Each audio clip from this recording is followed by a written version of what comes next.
What happened in Episode 5 of Season 2 of House of the Dragon? How does it compare to the book? And what does it all mean for the rest of the season? Let's take a look.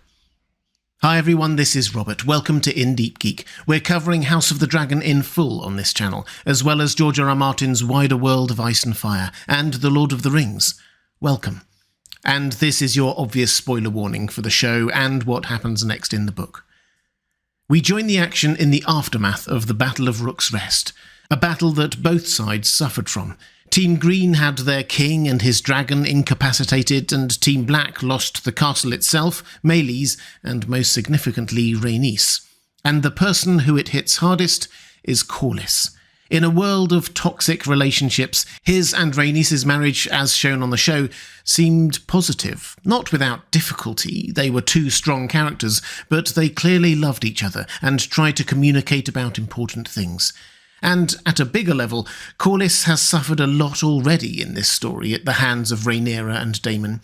His wife has died fighting Rhaenyra's cause. His brother was killed by Daemon. He probably still thinks that Rhaenyra and Daemon killed his son. His daughter died giving birth to Daemon's child.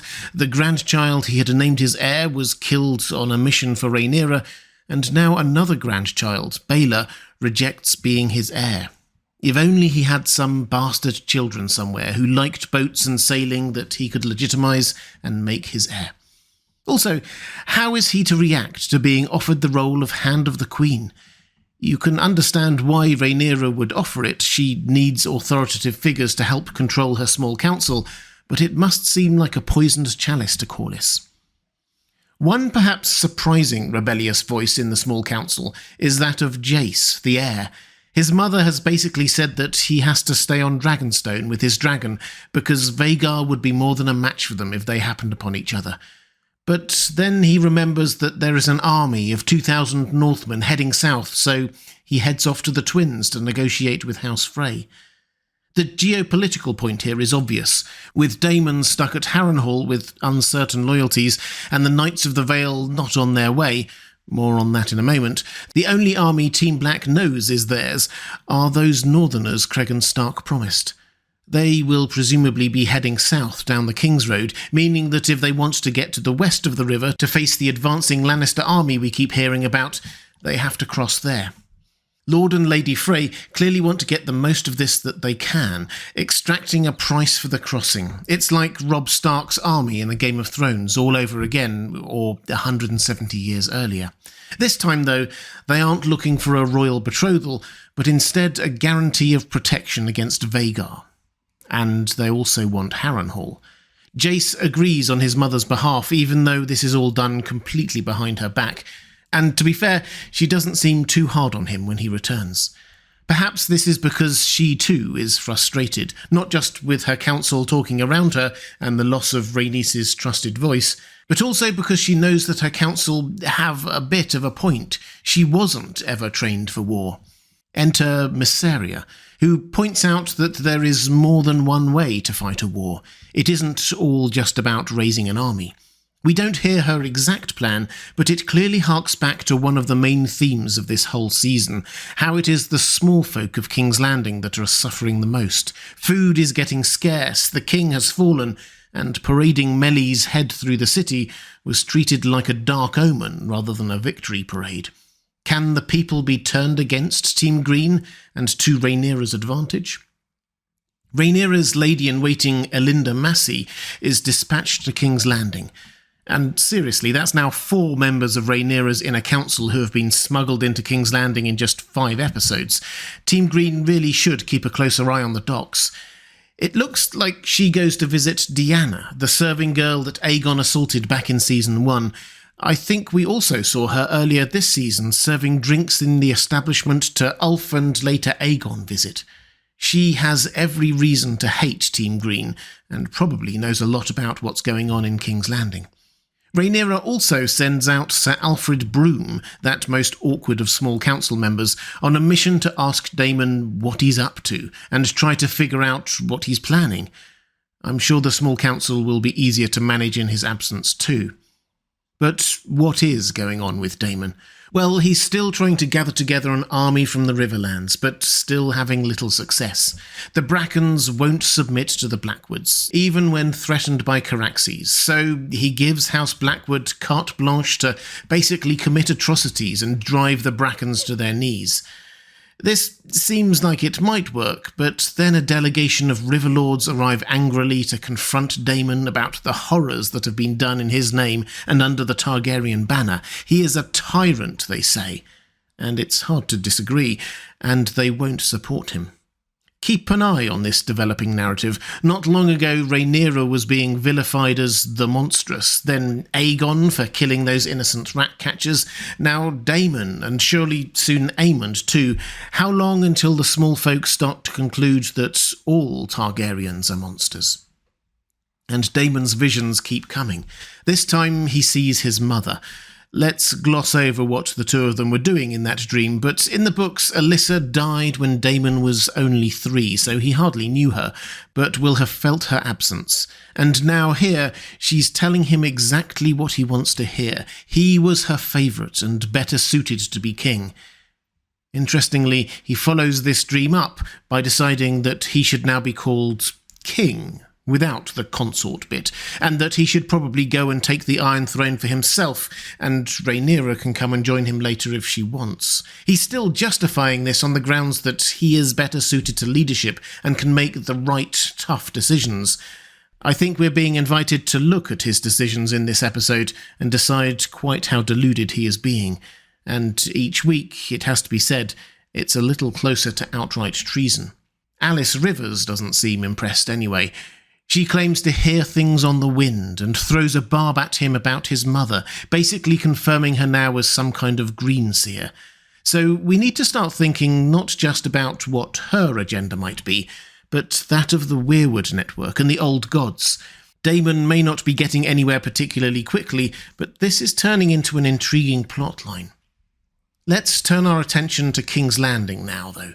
We've already noted that parading a dragon head through the streets didn't exactly have the effect Criston Cole clearly wanted, but it did at least seem to distract attention away from that coffin-like box that Aegon was brought back in. As you would expect, he is very close to death. Given that he got Dracarys'd straight to his face and then fell to the earth on his dragon from a great height, it's a wonder he's still alive. We've talked before about how next-level Valyrian steel is, magical armour, basically, and this is more proof. He is in a terrible state, and even Grand Maester Orwyle is unsure whether he might ever regain consciousness, and yet, by the end of the episode, he does let out a faint "Mummy" as Alicent walks away. Not that anyone notices. It will be interesting to see how he reacts to Aemon when he sees him. So, appointing a regent is necessary. Aegon is in no position to rule. Alicent puts herself forward, but it's clear that the small council has other ideas. Aemond doesn't even need to say a word. It's probably Criston Cole's contribution that hurts Alicent the most. She thought that he was devoted to her, but that battle has changed him. He can see what horrors of war are to come now dragons are involved, and seems to even think that he is doing the chivalrous thing in sparing Alicent from having to lead a war effort that will lead to so many horrors. It's fair to say that she doesn't see it that way. We focused a lot on the titles Daemon is claiming for himself this season. Aemond, however, is now Prince Regent and Protector of the Realm, titles he also took in the book, though there he also took the crown itself. The camera pans in on Alicent digesting the news during the small council, but the decisions come quickly from Aemond. He's been waiting for this. The Lannister army is to move faster to the Riverlands. Expect them now to feature later in the season.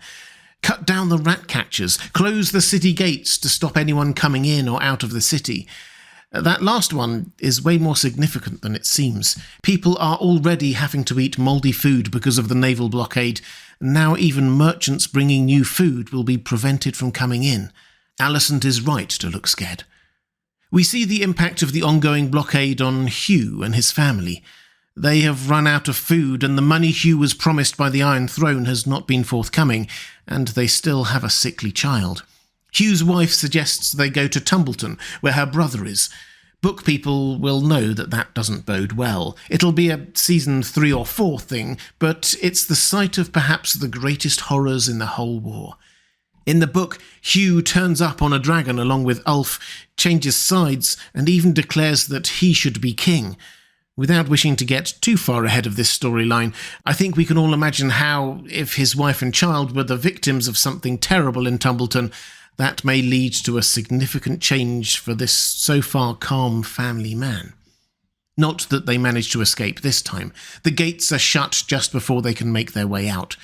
So we still don't know exactly how or why he might make his way to Dragonstone to bond with that dragon, and there are only 3 episodes left of this season.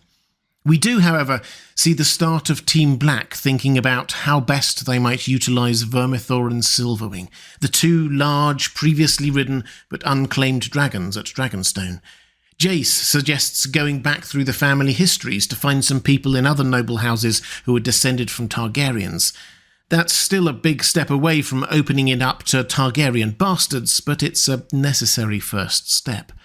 And note that they are also just talking about those 2 dragons, not Seasmoke, who was and maybe secretly still is bonded to Laenor, and not Sheepstealer, who has never been claimed by anyone. What else? A couple of things. At the Eyrie, we meet Jane Arryn, who is a fantastic character in Fire and Blood, but here she seems annoyed, understandably. She struck a deal with Jace to provide 15,000 soldiers in return for 1 dragon to defend the Vale. There's a whole history there. It may not be apparent from the show version of the Eyrie, but the Eyrie is pretty invulnerable from ground attack. So the only thing they need fear is a dragon landing there, like when Visenya landed there during Aegon's conquest. Jane had been promised a dragon to protect them against that possibility, but Rhaena has now arrived with 3 children, 4 eggs, and 2 hatchlings. They won't help at all against Vhagar. And the other thing to note is back to Hugh Hammer. He and many others saw the head of Meleys the dragon paraded through King's Landing. A bystander says that he thought that dragons were like gods. Seeing a dead dragon shows that they aren't. They are just meat. So theoretically, anyone could kill a dragon.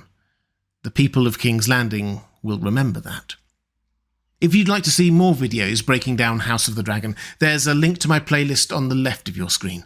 Or to support this channel, thank you, there's a link to my Patreon on the right of your screen. That's all for this time. Thanks for watching.